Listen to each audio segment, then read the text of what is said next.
I'm Ruth Molman from the Historic District Commission in Farmington Hills. We are in the home of Jeff and Sherry Stewart, who have purchased and moved the 1845 house that Stephen Jennings built for his daughter Jane or Phoebe when she married Eber Durham in 1843. The house was completed in 1845. Stephen Jennings was the second proprietor of what we know today as the Botsford Inn. At the time, it was simply a stagecoach stop owned by Orrin Weston, who ran the Redbird stage over what was more or less an Indian trail at the time. It got many a settler to the interior. Jennings and his wife Sally had the house which became the 16-mile house. Jennings sort of built up the little town around there, building a number of houses, including the one he built for himself, and various businesses which in the area, which became known as Clarenceville. The 1920s brought the automobiles to Farmington, and at that point the inn as a stop declined, and it was at that point that Henry Ford moved in. For a man who said history was bunk, he did more preservation than anybody you can imagine. He purchased the inn and the two houses, and he established the Botsford Inn as a historic inn and popular restaurant. The houses in 1924 had to be moved back from the road in order for Grand River to come through. And the property went on as part of the Botsford Inn until the death of Henry Ford in the 84, Sherry? 1984, and that's when the hospital was going to build on part of the property that John Anhut had. And at that point, the houses, which were not part of the historic district at that time, had to be moved in order to make room for the hospital. And that's when the Stewarts came along and saved this particular little house, and the other house, the house that was built for his own residence by Stephen Jennings, was also saved at the same time. This is an extremely important part of our historic district, and being a Greek revival, it makes it extremely special for Farmington Hills. And the preservation that the Stewarts have done is just absolutely outstanding.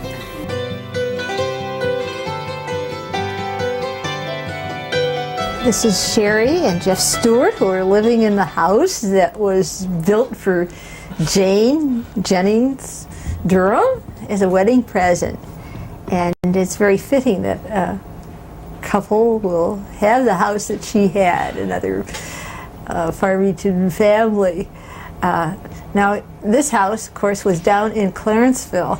Now, how did you decide that you wanted this particular house? We'd heard about the house through Jeff's parents who lived next door, and Gene Fox had asked them if they'd be interested in moving it because Botsford Hospital owned the property and they wanted to build something else there and the house needed to go. And nobody wanted to demolish it, so we drove by and saw it, and we both looked at each other and said, we have to look into this. So Jeff called the city the next day.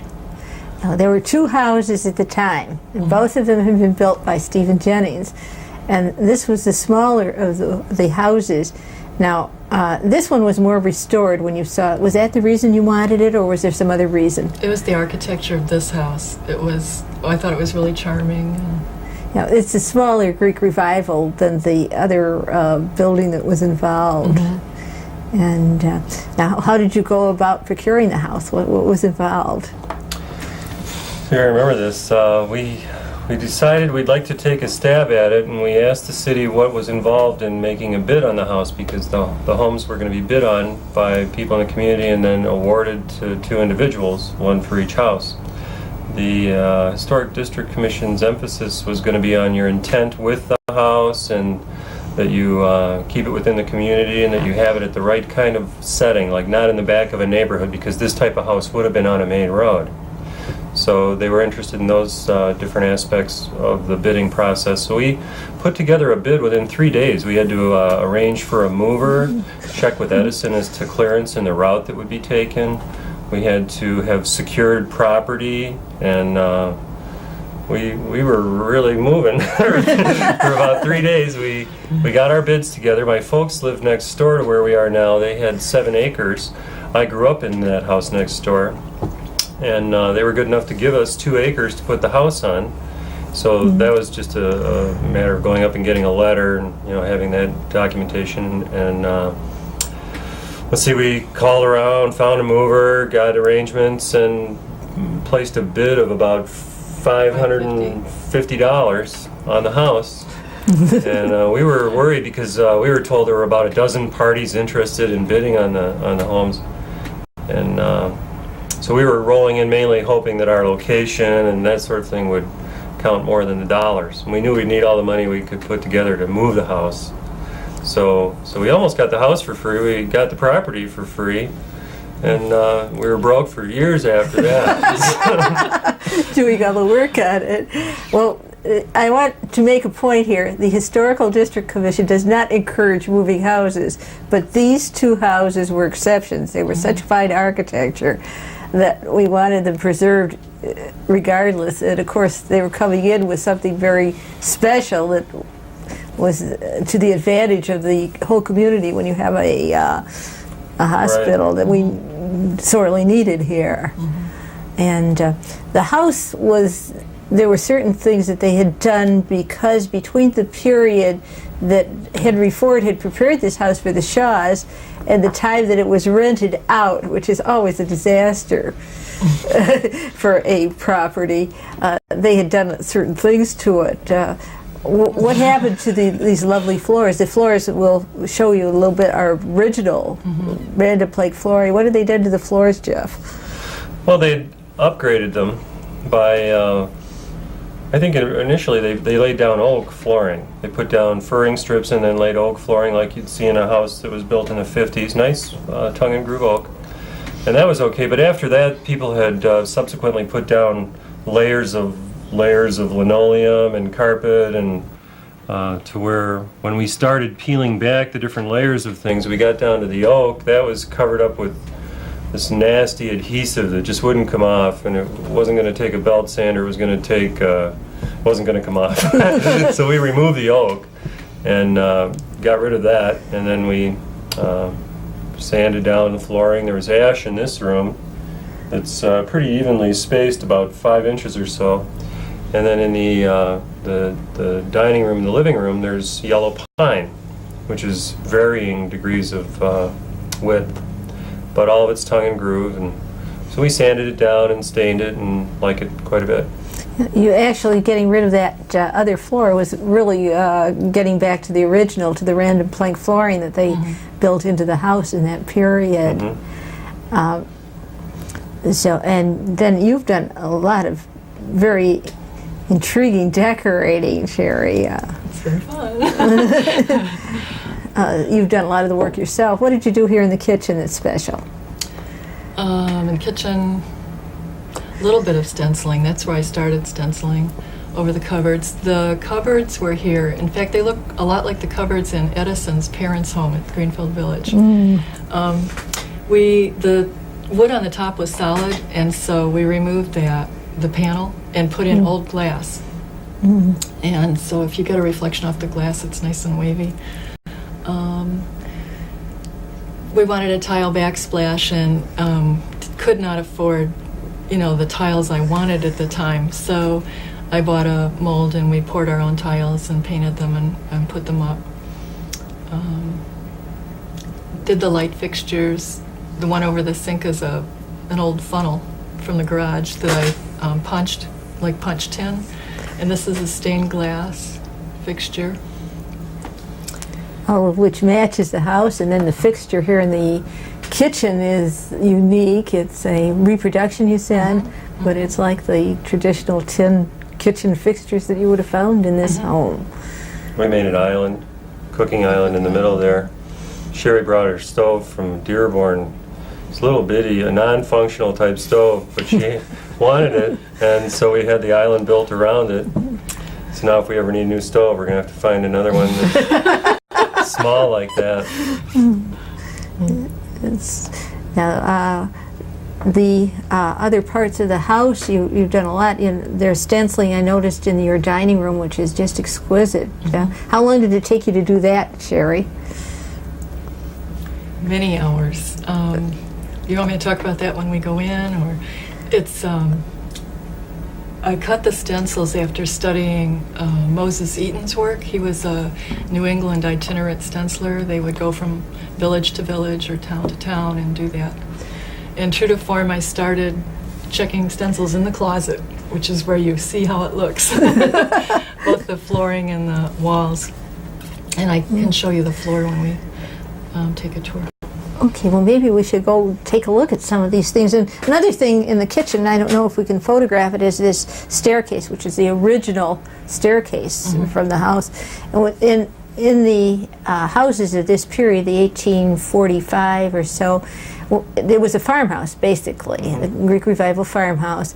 And there's a little room back here, we'll show you, that was the owner's bedroom. And then the children would be upstairs sometimes with farmhands and hired help and whoever was needed on the farm. So there would have been 2 dormitories upstairs that we will see with the slanted ceiling, which is typical of houses of this period. So let's go take a look at we'll start downstairs and then we can go up and take a look at the dormitory that was up there. This house is unusual. What do you raise here? What sort of animals have you got on this acreage? Chickens. We got about 2 dozen chickens. We've got a couple of horses. There's 3 dogs, 3 cats, 2 rats. I got a fish. We don't raise anything for profit except the eggs, and we're losing it on the eggs. Chickens eat more than they put out. I thought you were doing something with berries also. Oh, in the summer Jeff ordered black raspberry canes and planted them around our garden, and we've got customers who look for our sign in the summer. Oh, I'm selling firewood too. If you're interested. Good. Well, let's go into the other sections of the house and take a look.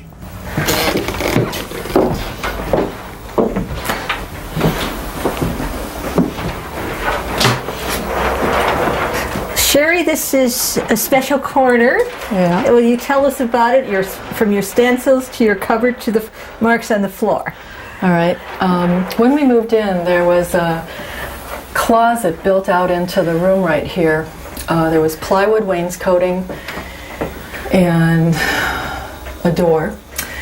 We pulled all that off, and inside the closet at the back were pieces of the original wainscoting, which was exciting. So we figured that was the way the room originally appeared. This line of nail holes right here probably signified that there was a corner cupboard built in to the corner of the room. This is a chimney right behind this wall, and there wouldn't have been a chimney there then because there weren't heating facilities coming up through a basement. It was just wood stove heat. So and another thing is we found out by looking in the closet that there were newspapers stuffed in here. They were very charred. They were from the 50s, and it appeared that there had been a chimney fire that had been squelched.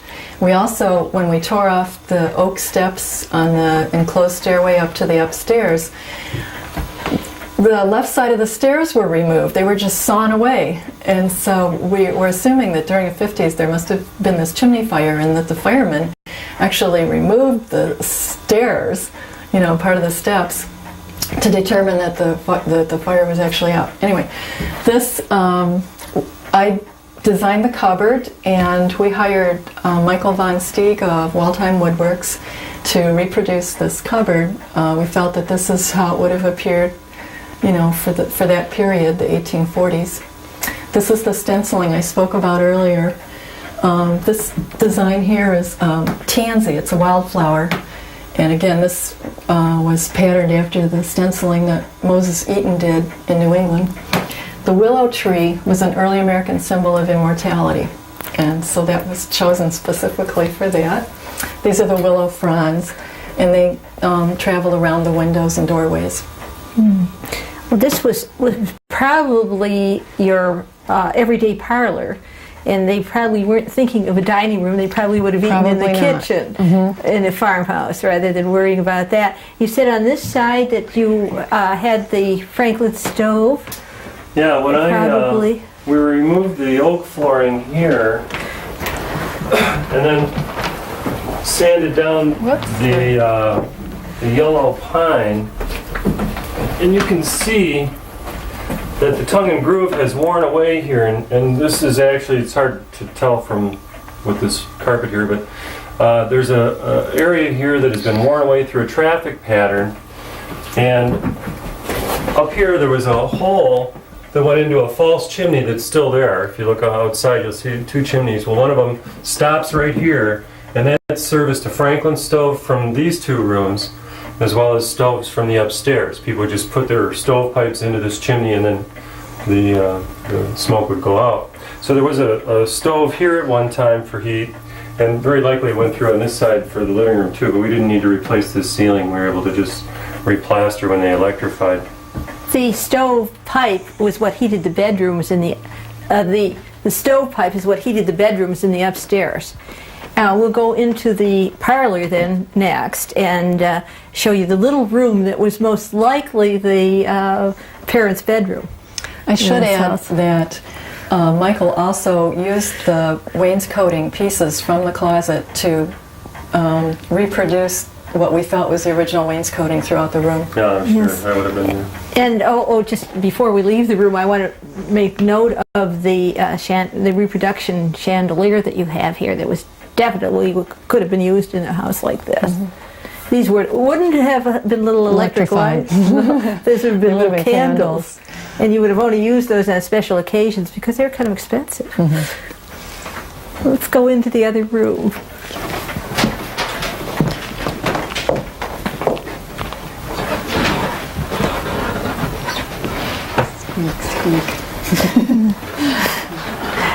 This would have been your probably Sunday parlor. That's right. And you'll notice that there was a door in the kitchen, and there's a door here. Every room seems to have a door because they would have to bring wood in and things to heat.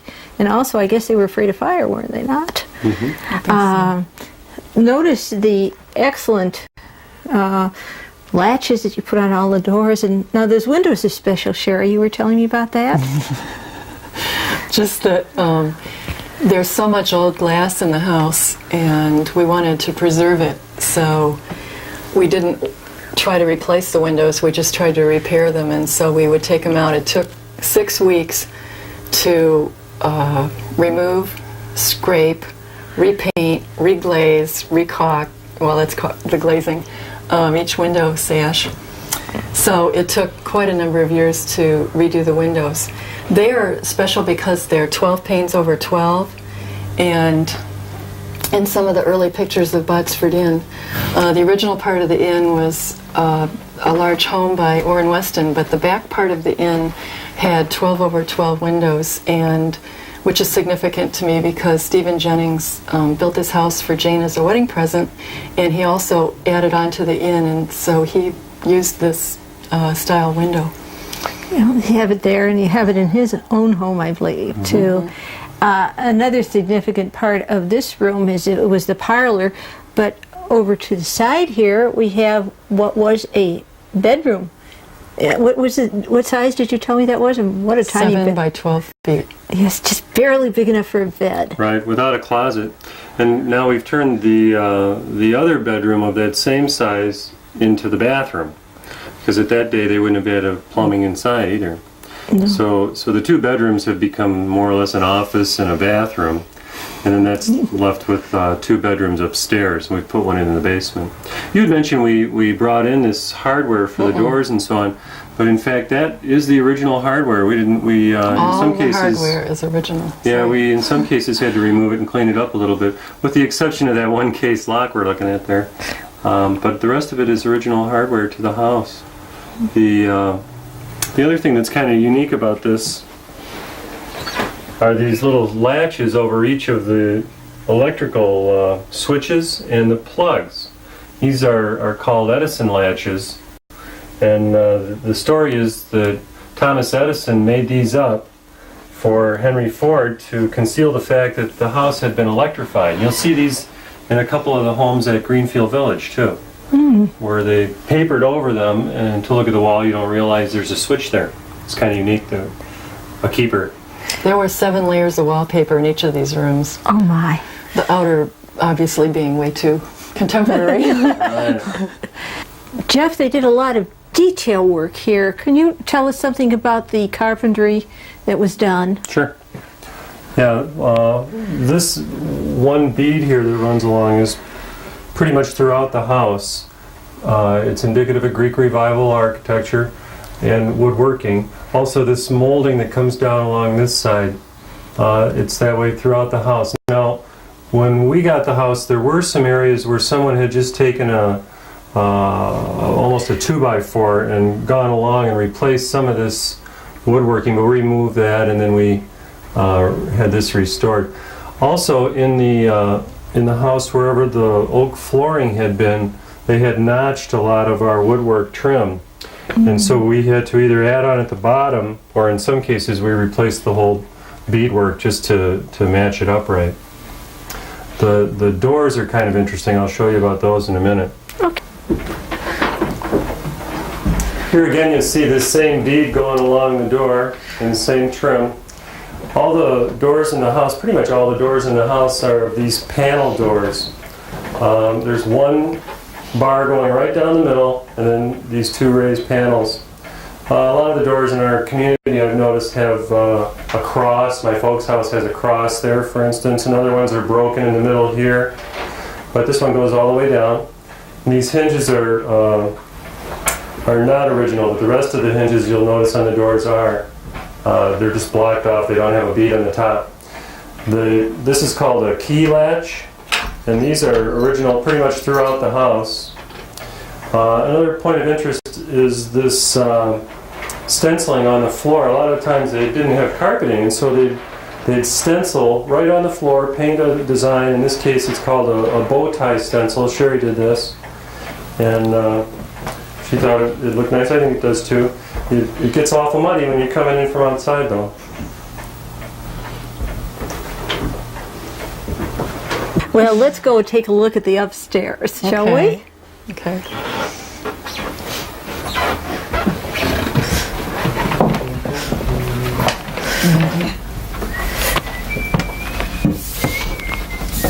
These are particularly steep stairs. Takes a while to get used to them.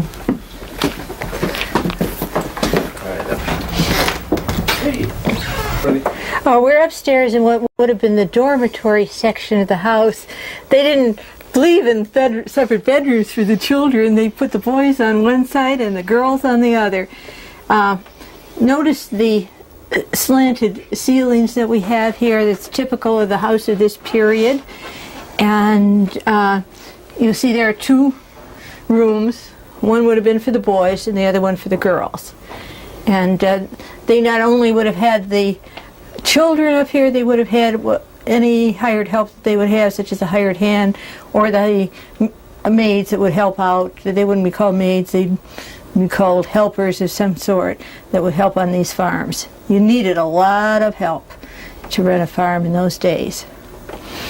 Sherry, what did you do to the house to make it special? Well, there were about 6 or 7 layers of wallpaper up here too.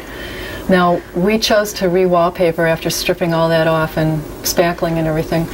They probably would not have had wallpaper at the period this house was built, but we chose to use it. One of the things I wanted to show you is these latches. These are called Norfolk latches, or thumb latches, and they're original to the house. They're through all the doors upstairs here. And so those are neat. There's an attic entrance over here, and again, a lot of the woodwork was stripped and repainted because it was needed repair. Well, you notice also that the woodwork here is just plain board, where down in the parlor it was the multiple layers that were so... It gets progressively simpler as you move through the house. Jeff pointed out the beading and everything in the living room. The kitchen's very flat, but there's still a chamfered bead, and then this is totally flat. Let's go down the basement and we can look at see how the house was built on logs. Okay. Which was typical of this period. Sometimes they didn't even bother to take the bark off. They didn't. We'll go down and take a look. Okay, thanks. These steep basement stairs replaced the original ladder. They didn't originally have stairs to the basement. It was just a straight ladder coming down. And Jeff will tell you about the construction of the house as we look around the basement. This is where you could see how this house was put together in 1845. Yeah, if you look at the ceiling, you can see that these are logs. A lot of the bark has fallen off them, and at some point in time, someone whitewashed these logs. But they would have just hand-hewn the one side of the logs so that the floorboards would fit flat, and with the underside, they wouldn't have cared. One of the beams is squared off on all sides. Could have been in a barn, and they just took advantage of that barn beam and used it here. People pretty much made their houses out of whatever was available. The kind of trees in the house would be the type of trees that were growing on the site. And the floorboards, here you can see the underside to the kitchen flooring. It's the ash wood. This is a modification. This is a railroad rail from the Dodge Main plant. I had a friend who was in the scrap business, and I needed a support for this wall because originally this was not a basement. In fact, this whole little section here wasn't original to the house. So there was a wall here at the Grand River site, and we, of course, moved it, so the wall went away, and I didn't want to put a wall back here because I needed the space. So I got this big railroad rail and stuck it up there. As I got this one tree that runs the length of the basement here, I got that out of our backyard and put it up so I wouldn't have to have a post in the middle of the floor. We, after the move, had to have this chimney replaced, so the people came in and bricked up to where the chimney had been meeting the floor originally, and replaced the chimney underneath, and the basement was put in with block. We had it up on stilts after the move, or like a Lincoln log arrangement, where the basement was suspended by these various pieces of railroad tie. Railroad ties in a Lincoln log fashion, and then they came in, they did the block work to meet the sill beams of the house, and then the house mover came back and jacked it down a few inches so that it rested on the cinder block, and then we later went in and had the fieldstone facing put on it to make it look more original. And I think we want to point out on those hand-hewn beams, you have the original X marks on them. Right. Yeah, and in fact, in the attic to the house, you can see these same beams. They had a sawmill in Sleepy Hollow at this period, so they could have very easily, well, and then they had one in Clarenceville also, to do the milling of the lumber. For the floorboards? For the floorboards that we can see, yes. This is really sensational to be able to look at this and see how they built a house. Yeah, it gives it a lot of special character, makes it kind of neat. Jeff and Sherry, thank you so much for sharing your home with us, and I'm sure everyone will enjoy this tour of the Durham home. Really, I like to call it Jane's house, but so be it. It's just wonderful, and what you've done to preserve it is absolutely magnificent. And It's been our pleasure. Our community can certainly be proud of this. Thank you.